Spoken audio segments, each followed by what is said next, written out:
자, 그리고 우리 여기에다가 한 가지 더 이렇게 법치, 예. 법치에 대해서 한 가지 이렇게 근대화라고 했을 때 이게 그 법치에 대한 어떤 부분을 한 가지 좀 더 이렇게 이야기를 하고 싶은데, 어, 민주주의는 이게 법치를 존중하는 사회죠. 법치를. 민주주의는 이 법치를 존중하는 사회라고 생각되고요. 법치의 정의라는 것은 우리가 어떻게 생각해 볼 수 있을까요? 법치. 법치의 정의와 이렇게 시스템을 저는 이렇게 잘 이렇게 뭐 깊이 이해하는 건 아니지만은 제가 예. 제가 이렇게 이해하고 있는 데는 저는 이렇게 생각합니다. 아리스토텔레스가 그런 이야기를 했다고 했잖아요. 사람은 이게 사회적인 동물이다. 그러면서 여러 사람들이 모여 사는 곳에는 그렇기 때문에 여기서는 질서가 필요한 거죠. 여러 사람은 이렇게 사회적인 동물인데 그러기 위해서 사람은 여러 사람들이 이렇게 모여 사는 어떤 그런 곳이잖아요. 공동체라는 거는. 그런데 이런 여러 사람들이 모여 살려면 이렇게 여기는 질서가 필요한 거예요. 질서가. 예. 질서가 필요한 거죠. 이 질서가 법으로 둔갑하는 거예요. 예. 그러므로 이 법이 공동체 간의 어떤 개인들을 보호하고 그러므로 이 법이 존중되고 이로 인하여서 이 그 공동체가 이렇게 통제되고 사회가 통제되고 공동체가 보호되고 하는 것이 아니겠어요? 이래서 이렇게 그런 이렇게 법치의 어떤 그런 중요성이 상당히 이렇게 대두되는 건데, 그러므로 이렇게 민주사회는 이렇게 법이 존중돼야 되고 이로 인해서 사회가 통제되고 대통령도 이 법치 아래, 이 법 아래 있는 거 아니겠어요? 대통령도 법치 아래 있는 거예요. 법치 아래 있는 거예요. 예. 저는 박근혜 대통령이 탄핵당할 때, 이 박근혜 대통령이 탄핵당할 때 이렇게 물론 우리 사회 가운데는 뭐 여러 아픔을 겪는 어떤 그런 과정이었지만은 저는 북한에서 태어나서 이렇게 이 법치국가에 대해서 이게 잘 이해를 못하고 사는 어떤 그런 사회였는 그런 삶이었잖아요. 그러나 이렇게 한국 사회에 와서 이렇게 법치국가에 대해서 이렇게 좀 많이 배우게 되었고, 그다음에 한국은 이게 삼권 분립이라고 그러죠. 삼권. 예. 뭐 이렇게 입법, 행정, 뭐 그다음에 이렇게 사법. 이 삼권이 분립이 되어 있잖아요. 입법기관 있고, 입법기관은 이건 국회라든가 이런 법사위, 그리고 이게 행정기관은 뭐 청와대, 그다음에 사법기관은 뭐 검찰이라든가 뭐 이런 것들이 되겠잖아요. 그런데 저는 이게 박근혜 대통령이 이게 탄핵당하는 어떤 그런 과정을 통해서, 물론 한국에 와서 뭐 10여 년 이제 좀 우리 한국 사회는 뭐 삼권 분립의 어떤 그런 민주주의가 뭐 진짜 이렇게 주관하는 어떤 그런 사회라는 것들을 이렇게 그냥 책으로 보고 그냥 듣고 알고 그냥 배우긴 했지만, 실제 어떤 그런 것들이 어떻게 이루어지는지 이렇게 잘 이렇게 아리숭한 어떤 그런 가운데 있었는데, 이 박근혜 대통령이 탄핵당하는 어떤 그런 과정을 통해서 보면서 이 상권 분립이 어떻게 분립이 돼서 이렇게 돌아가는 거구나 하는 것들을 정말 이렇게 저는 이렇게 아주 생생하게 배우는 어떤 그런 시간이었어요. 정말 이게 청와대가 아무리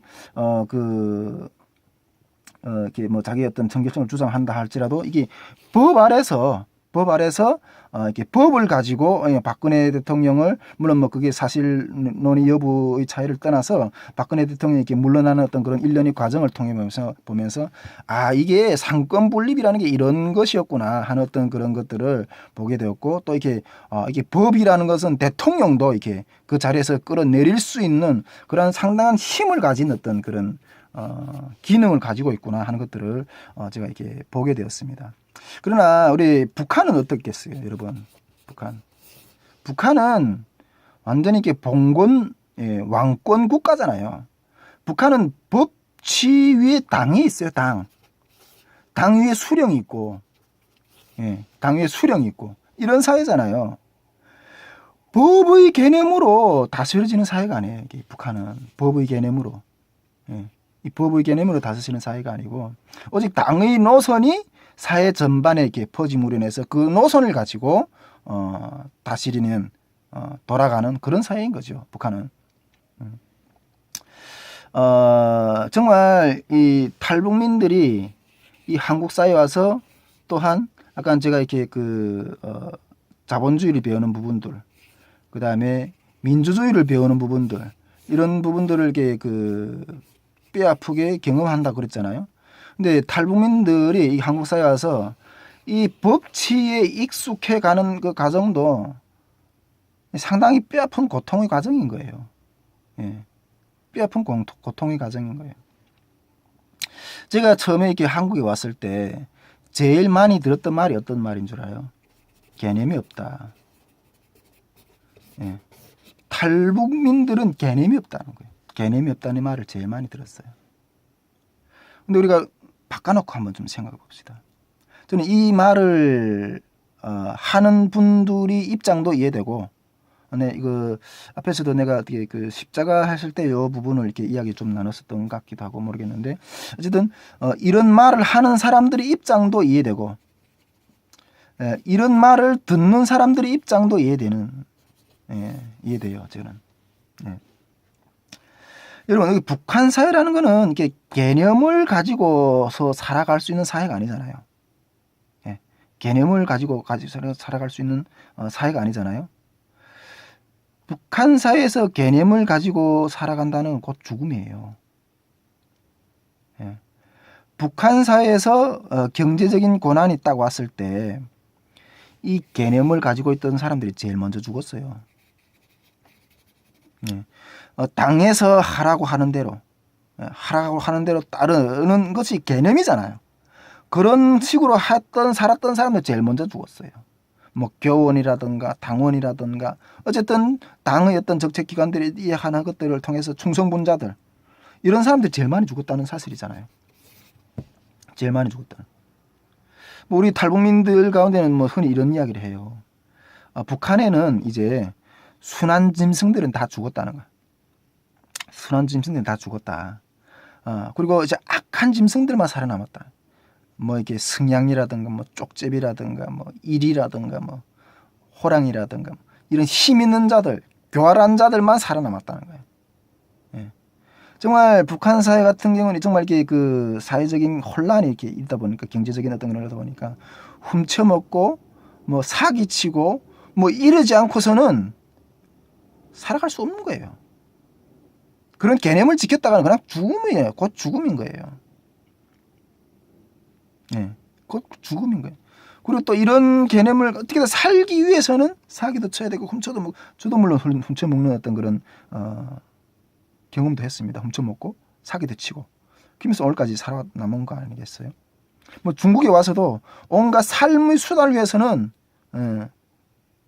뭐 이렇게 여기에서 뭐 정말 가슴 아픈 이야기들 다 할 수는 없지만은 살기 위해서는 별의별 수단을 다 살았어요. 즉 살기 위해서는 이 개념이라는 것을 깨야 돼야만 살 수 있는 거예요. 이게 삶의 방법이에요.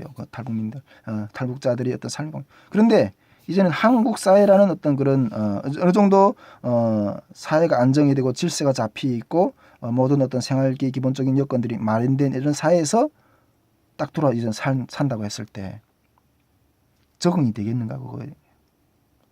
사람이 보통 나이가 한 뭐 30세 이상 되면 벌써 이렇게 삶의 습관이나 어떤 성품들이 굳어져서 그게 변화되기가 쉽지 않잖아요. 예. 근데 그러한 습성대로 살던 사람들이 이 사회에 와서 새로운 어떤 그런 것들을 다 정리하고 이렇게 살아간다는 게 그게 보통 쉬운 문제는 아닌 부분들이 상당히 있는 거예요. 물론 뭐 이렇게 어느 정도 이렇게 탈북민들 다 그렇게 개념 없이 그렇게 행하는 건 아니지만은 어떤 이게 여기 사람들 입장에서 봤을 때는 탈북민들이 어떤 개념 없이 보인다고 행동한다고 산다고 하는 부분이 상당히 많이 보이는 거예요. 그래서 여기 사람들이 이야기하는 이 개념이 없다는 말하고 이 우리들이 그런 이야기를 다 듣게 되는 어떤 그런 부분들이 일부분의 어떤 그런 부분들에 대해서도 저는 입장이 이해를 간다는 거예요. 네, 입장이 이해가 간다. 그러다 보니까 이런 법치를 배워내는 게 이 법치 사회에서 이 법치를 수긍해가고 체득해가는 과정이 쉽지는 않은 거죠. 예. 보통 우리 북한 주민들 가운데 이야기할 때 탈북민들 가운데 이야기할 때 보통 말 법보다 주먹이 가깝다 그러잖아요. 법보다 주먹이 가깝다고. 예. 어떤 그런 이야기를 많이 하잖아요. 제 친구도 저 친구 한 사람도 이렇게 싸워가지고 다른 사람과 싸워가지고 이게 그 주먹으로 다른 사람의 어떤 가게에서 이빨이 뭐 여러 대를 이렇게 불어버렸대요. 이빨을 여러 대 부러졌는데 부러지면 어떻게 해서 여기서는 뭐 이렇게 법대로 취급받아야 되고 그거에 대한 보상을 해줘야죠. 예. 그러면서 내가 그 친구한테 물어봤어요. 야, 그래 한번 싸워보니까 어때? 그 친구가 물론 그 벌금을 내므로 인해서 좀 이렇게 자기가 손해 본 부분은 있지만은 그래도 속은 시원하더라고. 이런 이야기를 하는 걸 들었어요. 예. 그렇습니다. 우리 탈북민들은 이런 어떤 한국 사회에 와서 이런 법치들을 정말 자기의 그 삶에서 큰 어떤 수업료를 내면서 법치 사회에 적응해 가고 있는 거예요. 이 법치 사회에. 예. 그렇습니다. 이것이 제가 앞서 말씀드렸던 것처럼 탈북민들이 한국 사회에 와서 이 근대화를 경험해내고 있다는 것, 산업화라든가 민주화라든가 이게 법치 사회의 어떤 이런 근대화의 속성들을 탈북민들은 여기에서 배워내고 있다는 거예요. 배워내고 책으로 배우는 게 아니라 삶을 통해서 배워내고 있다는 거예요. 예. 이런 의미에서 탈북민들은 이 근대화의 속성, 이 근대화를 경험한 어떤 그런 삶의 토대들을 나중에 통일 사회에서 북한 땅에 이렇게 전달할 수 있는 전달자로서의 역할을 할 수 있다는 거예요. 전달사의 역할을 할 수 있다. 제가 앞에 이렇게 동아리 모임에서 탈북민들이 과연 어떤 역할을 해낼 수 있을까? 통일 사회에서 어떤 가치가 있을까? 어떤 이런 것들이 아직 뭐 특별하게 나타나는 어떤 부분들이 없어가지고 뭐 회의적인 시각을 가지고 있다고 이런 문제의식을 던지면서 이 주제를 지금 쭉 풀어가고 있는데 우리가 이런 면에서 봤을 때는 충분하게 우리 탈북민들은 통일 사회에 충분한 어떤 역할을 해낼 수 있는 그러한 귀한 자원들이라는 거예요. 우리가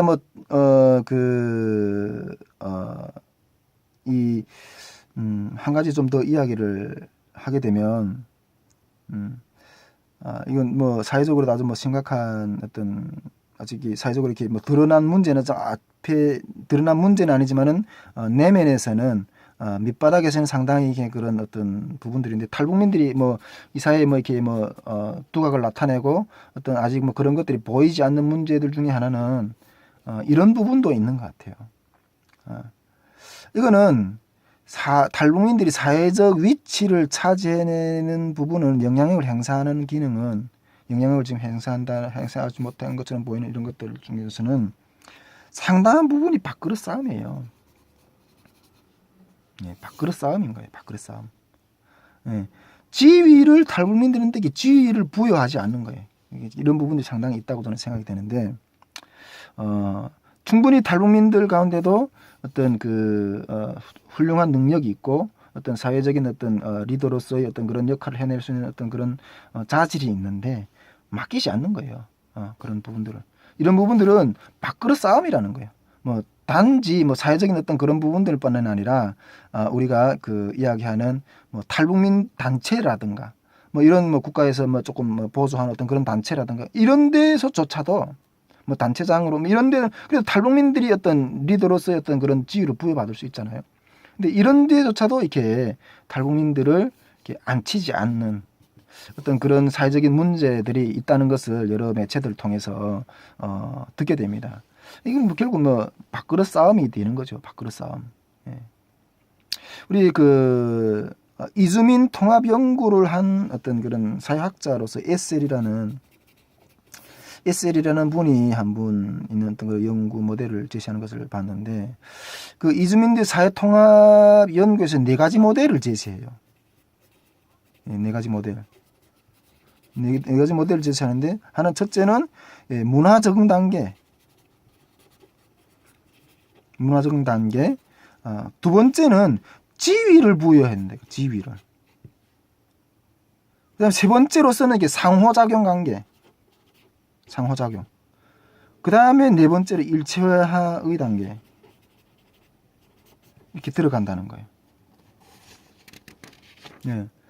문화 적응 단계라는 거는, 문화 적응 단계라는 거는 그러니까 그 언어 포함 지식, 뭐 그 사회의 여러 가지 어떤 그런 시스템을 배우고 뭐 이런 부분들이라고 이야기할 수 있겠죠. 탈북민들 같은 경우 여기 처음 왔을 때 이렇게 영어가 이렇게 우리 한국 사회 이렇게 북한 사회가 이렇게 많이 사용하는 것들을 보면서 이렇게 많이 이렇게 어려워하는 어떤 그런 부분들이 있는 것처럼 처음에 이렇게 문화 적응 단계라고 이렇게 볼 수 있죠.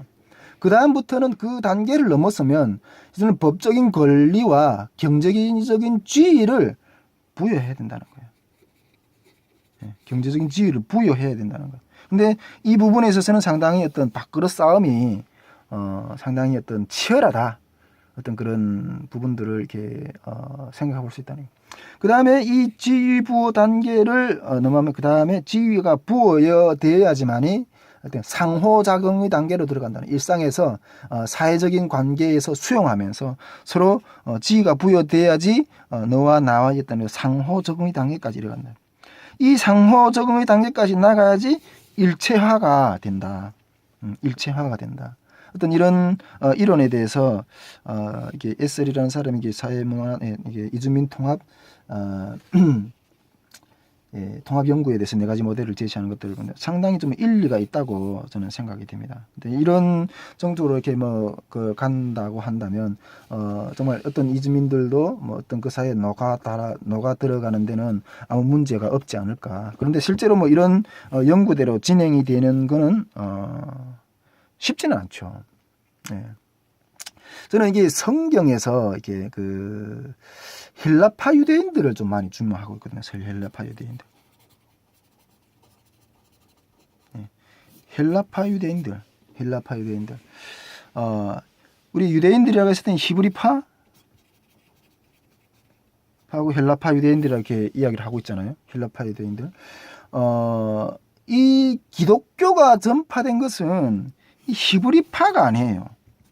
이 강의를 듣는 중에서 뭐 기독교인들도 있고 혹시 뭐 기독교인이 아닌 분들도 있겠지만은 히브리파인들은 이게 원래 이스라엘에 이게 그 이스라엘에 이렇게 주둔하고 있던 사람들이고 헬라파 유대인들은 그 구약 시대 보면 이게 유대인들이 이렇게 포로로 이렇게 이방에 이렇게 잡혀 나가고 어떤 그런 사건들이 이게 있잖아요.